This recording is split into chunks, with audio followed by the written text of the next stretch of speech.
J'ai récemment découvert que ma mère envoie des messages cruels à ma petite amie depuis une période indéterminée. Je ne sais pas comment gérer cette situation. Homme, 36 ans, femme, 32 ans. En général, peu de choses me perturbent. Mes amis me qualifient souvent de stoïque, idiot, émotionnellement constipé, et ils n'ont pas tort. C'est pourquoi nous sommes tous encore un peu étonnés que l'amour de ma vie soit essentiellement mon opposé. Je suis avec ma petite amie depuis 8 ans et je la connais depuis 10 ans. Elle est calme, douce, brillante, une vraie professeure, et sincèrement l'une des personnes les plus gentilles que j'ai jamais rencontrées. Elle est drôle, timide et maladroite de la meilleure des façons, et elle aime taquiner. J'aime tout cela. Je l'aime plus que je n'ai jamais aimé quelqu'un dans ma vie. Mais hier soir, quelque chose s'est passé que je ne peux pas laisser passer. Mon téléphone était en charge, alors je faisais défiler les Reels Instagram sur le sien, comme je le fais habituellement. Un de ses amis lui a envoyé un message. Normalement, j'enverrai une photo de réaction amusante pour qu'il sache que c'est moi, juste une habitude dans notre cercle. Mais ce n'était pas une blague. C'étaient des captures d'écran que ma petite amie avait envoyées à son ami, et l'ami essayait de la réconforter.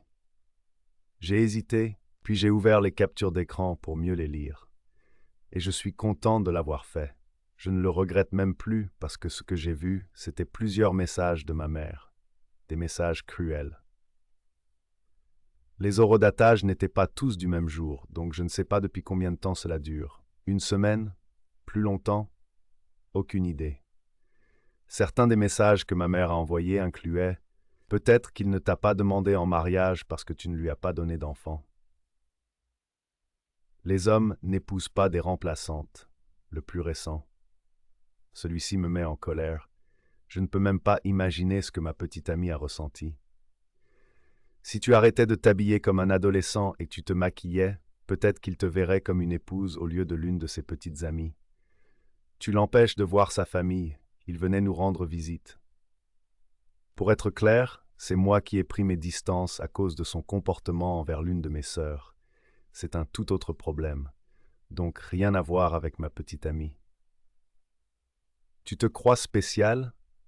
Tu as de la chance qu'il t'ait même ramené à la maison. Les filles comme toi n'obtiennent pas d'engagement de la part d'hommes comme lui. Mais qu'est-ce que c'est que ça? Tu n'es pas assez bien pour la vie qu'il mérite. Les lire m'a retourné l'estomac. Ils étaient haineux et complètement faux. Il y en a encore plus, mais ce sont ceux qui me restent gravés dans l'esprit. Et ma petite amie ne m'a parlé d'aucun d'eux. Elle a juste porté cela seule, souriante, riant avec moi, tout en ayant ses ordures en arrière-plan de son esprit. Ma petite amie évite les conflits. Elle déteste contrarier qui que ce soit. Je comprends. C'est plus facile de parler d'abord à un ami, et ma mère peut être intense. Elle ne voulait probablement pas me mettre dans une position où il semblait qu'il fallait choisir un camp. Mais j'ai choisi. Et ce n'est pas contre elle que je suis en colère. Je suis furieux contre ma mère. Je suis épuisé par cela. Elle sait combien ma petite amie compte pour moi. Elle m'entend parler d'elle constamment. Je pensais vraiment qu'elle pourrait être heureuse pour moi. En même temps, je ne veux pas compliquer les choses pour ma petite amie ou la faire se sentir exposée. Donc voici où j'ai besoin de conseils. Dois-je dire doucement à ma petite amie que j'ai vu les messages, que je suis de son côté et qu'elle n'a pas besoin de me protéger de ma propre mère? Ou dois-je gérer ma mère en privé et n'en parler que si ma petite amie le fait? Je veux juste qu'elle se sente en sécurité et soutenue. Et ça me rend malade qu'elle ait dû gérer cela seule. Je veux dire vraiment malade. Je la regarde préparer le petit déjeuner et Quelle est la meilleure approche qui priorise son bien-être avant tout?